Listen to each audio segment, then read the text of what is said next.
bago natin ipagpatuloy ang seremonya ng kasalang ito, ibig ko lamang ipaalala sa inyo na dito sa Pilipinas ay walang batas ng diborsyo. Dito, ang kasal ay tanikalang gagapo sa inyo habang buhay at tanging kamatayan lamang maaaring lumagot nun. Parang may laman mo ang sinasabi niyo. Pido laki mata.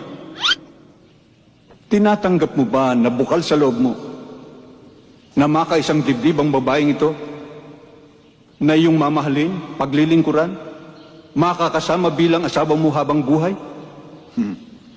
Opo, Padre. Dida Romulo, tinatanggap mo ba na maluwag sa iyong kalooban na makaisang dibdib ang lalaking ito at ikaw'y nangangako na kayo'y magsasama sa tuwa at lungkot